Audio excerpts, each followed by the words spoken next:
Hello, guys, and welcome back to Limitless Talk with me, Katie. It has been a little while since we got together and shared a conversation. I think it's been 2 or 3 weeks now since I last recorded. You can probably still hear a little bit in my voice, but I got that horrible flu, cold, lurgy bug. People are like, oh, is it COVID? Is it COVID? I don't know if it's COVID. I don't test. It's been quite brutal. I'm still not 100% from it. I have a very sensitive nose from all the hankies that I've had to use. Probably a little bit too much information. And in the midst of that, I was away for a couple of days for rest and recharge in my wonderful, happy place that is Jersey. So I had to take the time to sort of, I come on this podcast and I talk about, self-care and everything, and I just had to do that. So I couldn't come on here and very much talk about certain things and things that have been happening or things that I've become aware of that we can share a conversation with without actually taking a step back and going, actually, I need to go and take a little self-care moment for myself. So it's great to be back. It's really, really good to be back. So I am currently recording this on Monday, the 24th of March, 2 days coming back from Jersey. And actually, what I wanted to share and have a conversation with you about today, actually kind of, I suppose maybe when I was in Jersey, it's kind of fallen in to what I wanted to talk about. So maybe it's all happened. Maybe the universe had something in line and things like, who knows, if you believe in that sort of stuff, if you're spiritual and things like that. So, I write down notes and things like that I want to talk about, or little topics that come into my head and I make notes about them. Because sometimes I feel as if I can come on here and we can talk about it and share a conversation together and sort of make us think a little bit deeper. And today I've spent a lot of the last little while surrounded by people that convince themselves that what they are doing is the right thing to do. So they've almost convinced themselves. So it's like me, I could have easily convinced myself that I was so sick that I couldn't get out of my bed. But I still had to get up. I still had to go to work. I still had to do X, Y, and Z. I still had to attend appointments and things like that. Yes, was I feeling absolutely terrible? Yes. But I couldn't convince myself that staying in my bed was the right thing because I was still able to move. I was still able to get up. I just had to take lots of hankies with me, take some paracetamol. And we spend so much of our time convincing ourselves that we believe a lot of crap, basically. Yeah, we believe a lot of crap. And, when people say and you say, oh, I'm going on holiday or, I'm going away for a few days and they're like, oh, right, okay, you're going to have a break from the gym and training and just enjoy yourself. And I'm like, well, no, I'm not going to have a break from the gym. No, I'm not going to stop training. But I'm still going to enjoy myself because that is the lifestyle that I have. That training and going to the gym is very much a huge part of that. It gives me energy for the day if I train in the morning. It lets me de-stress from whatever we've been up to or just move my body in a different type of way. And for me, that's still enjoying myself. So you convincing yourself that to go on holiday, you don't train in the gym. You eat hundreds of shit. You don't make good nutritional choices and you get absolutely hammered on alcohol. Is convincing yourself that that is what you should do. That's a societal thing. And a few people did say to me before going to Jersey, oh, you're looking forward to switching off, not going to the gym and not doing that. I was like, mate, I've just been in the gym a few days ago, absolutely like blowing my lungs capacity, coughing and splittering everywhere, but still turning up in the gym. And actually some of the weights that I ended up using in the gym, I didn't realise was higher weights and I ended up getting a PB. I'm like, so what are you talking about? We spend a lot of time convincing ourselves that, and I really, really know people that tell themselves that, having a rest day is basically being on the couch all day. So you're convincing yourself that lying on the couch is a really, really good thing for you. It is if you've got sickness and diarrhea because you need to be near a toilet. But if you have the cold or, you think you're so tired and you just can't be bothered, you've convinced your mind, your headspace, your kind of body language, your motivation and your momentum that that's the right thing to do. And it's not. So actually what I want to come on and chat about is how we need to convince ourselves as society, as individuals, that actually making the harder of choices makes for an easier future. And that's something that I've been to some events recently, spent a full day on coaches and listening to talks and various things and listening to various podcasts recently that making the harder of choices is actually the more beneficial in convincing ourselves of the right thing to do. Now, I am not telling you that if you lay on the couch all day yesterday that it was a bad thing. I'm not. That is all I'm saying is that is your choice. That was your choice in the moment. Could you have got up and went a walk with the kids yesterday? Still had a relaxing day, kind of drawn back, maybe slower day, calmer day to get ready for the new week ahead.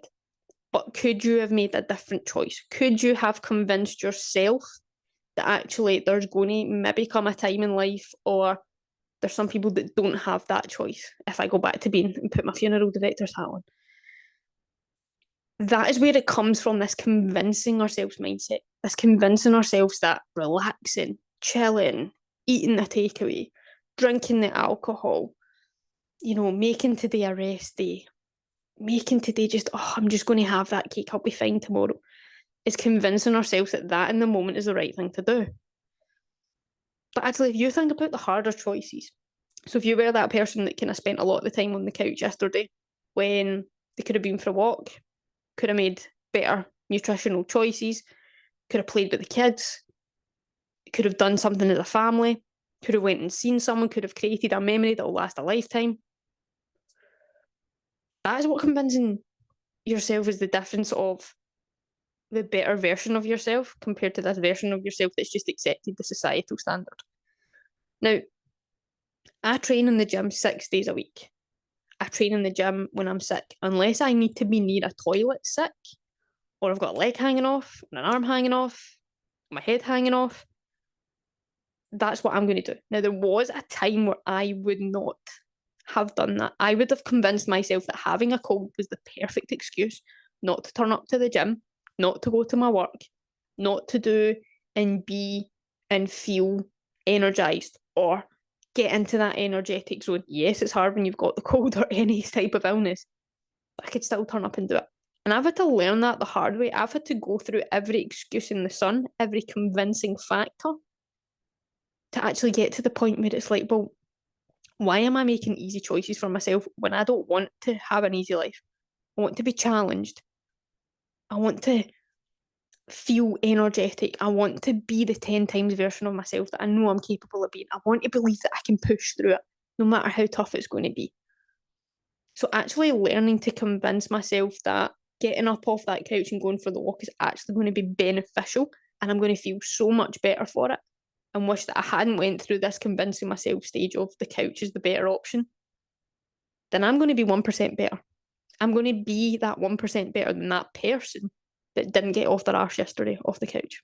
And that's what it comes down to. So I want to ask you simply, what are you convincing yourself of?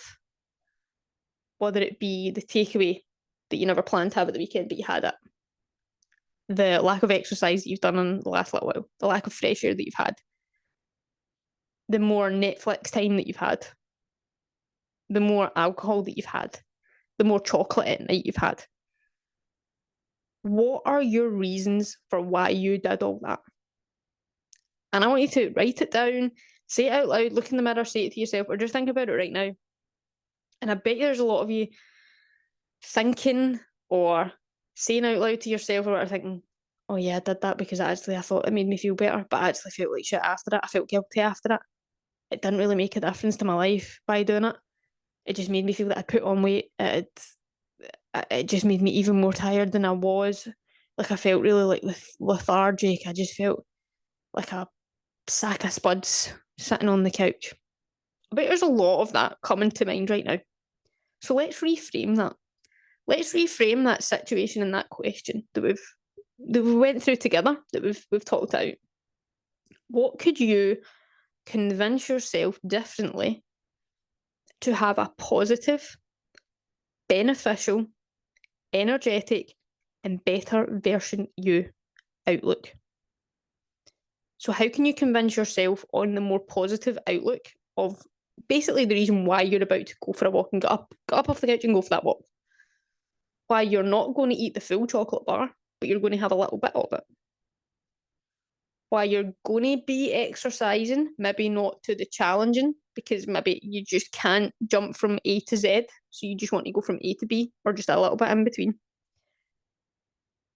And really think that you're capable. You're capable. But you made easier choices. Now, we've all done it, and I still do it. I actually went through it yesterday where I wasn't going to go out for a walk. I've had a pretty hectic week with training, being away and dealing with this cold, coming back from kind of one part of the country to another. Travelling takes it out of me, which I did not realise. So I have to look after myself a little bit more. But had I not went out for that walk yesterday, I was convincing myself that the rest was going to do me the world of good coming into this week. It would give my cold the chance to get lost even more. It would give my body the time to get over the flight. It would give my back, I've got a little back niggle, which is basically just a discomfort from the horrible plane seat. But I didn't. I was like, no, I'm going to go for a walk now. I'm going to go for a walk now because I am alive and I am capable, and I know that I have the opportunity to do this, where someone who is no longer living doesn't, who would bite the hand off me to go and do it. I know that I'm going to feel so much better for it.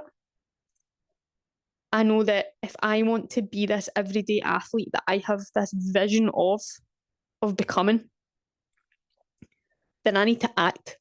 I need to have the behaviours and really act like that person already. I need to act like the 10 times version of myself. So I need to get my arse up off this couch, go for a pee, and get out the door. And at that point, it was like, right, I'll just go for a little walk, see how I feel, get to stage 1. So it was like half the kind of route that I normally do. I ended up doing the full route. I ended up feeling lighter, feeling so fresh in the air, getting the wind and the freshness about my body and my lungs, enjoying the sun, enjoying my podcast, in my own little world. Came back in, felt incredible. And then I had earned that time on the couch. So see how I had convinced myself, actually, I need to earn the time on that couch. I need to earn it. So I need to convince myself, in order to earn it, I have to go and complete challenge A, challenge B, challenge C. And for me, that meant more positivity, more energy levels. I'm 1% better than I was the day before. And I'm on track to be the better version of myself. That is how convincing yourself can work in your favour, instead of this continuation of this societal convincing ourselves of, I don't want to do that today, so I'm not going to bother. Oh, I didn't bother doing that today. It'll be fine, I'll do it next week. No. Because it just shows, and I have people that I know, that I've shared conversation with in the past, that I know now, that go back into behaviours. They try it for a day and then they go back into these behaviours, and they've convinced themselves why they've done it for a day, and then the next day it's back to square one again. And they've convinced themselves that because they've done it for one day, that one day is life changing. That one day is how you start to change your life. But you need to convince yourself that you need to do it the day after, the day after that, the day after that, the day after that. You need to continue it. You need to push. You need to convince yourself that in order for you to get to A to Z, you have to go through every letter of the alphabet. To earn that couch time, you have to convince yourself that you actually have to go and do, achieve in order to earn that time. I feel as if I've just been on some sort of rant about it, but it's so hard when people are convinced, like a holiday, for example, is where you switch off. That is fine if you choose to do that, but I am someone that lives and breathes the gym, that lives and breathes training, and I've worked too hard to really get in the headspace and the mindset to let that go. And I love it. I love how it makes me feel. Because there's been times in the past where just getting on a plane was the most horrific workout I think I've ever done.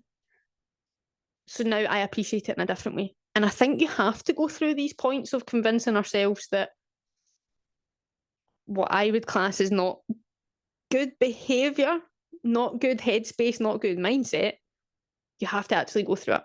And I still go through it. I've just learned how to speak to myself. Again, it goes back to what we've spoken about before with self-talk. It really just iterates the point and makes the point clear that you have to use self-talk. You have to sometimes use everything that you've got within yourself to really work through that can't be arsed attitude and convince yourself that what you're maybe thinking, what you're maybe doing is actually not beneficial to the journey you've spoke about, to the actions that you're doing, to the goals that you've got in place, the targets you've set for yourself. And you have to convince yourself differently than the version that just easily accepts. Choose hard, not easy. And do not convince yourself that some of the actions and what you're doing in those moments are actually maybe the right things. They're maybe the wrong things in those moments. Some things have a time and a place, and some things don't have a time and a place. So don't let it get to you. But listen, guys, go and convince yourself of the right things to help you be 1% better tomorrow and 10 times the better version of yourself that I know that each and every one of you is capable. It feels so good to be back. I feel as if I've got my rant out. So thank you very much for listening on Spotify or watching on YouTube. It is good to be back, and I promise to be more regular, get back out there, and I'm really looking forward to the next episode where we've got an amazing guest, I know, a fellow coach with a military background, so I'm very much looking forward to sharing that with you guys. But tell your enemies about me, the people that you don't like, if you want me to give them a bit of a rant, tell friends, family, whatever, and just thank you very much for listening and watching. It is a pleasure as always, and it's good to be back because it helps me as much as I know it has helped other people, so that's incredible. But if you want to follow me on Instagram, it's Limitless Katie. You can go on and subscribe on Spotify. It's Limitless Talk with Katie. It used to be Limitless, I nearly said it. Limitless Talk with Katie, or we are on YouTube at Limitless Talk with Katie. So guys, thank you very much, and I will see you in the next one.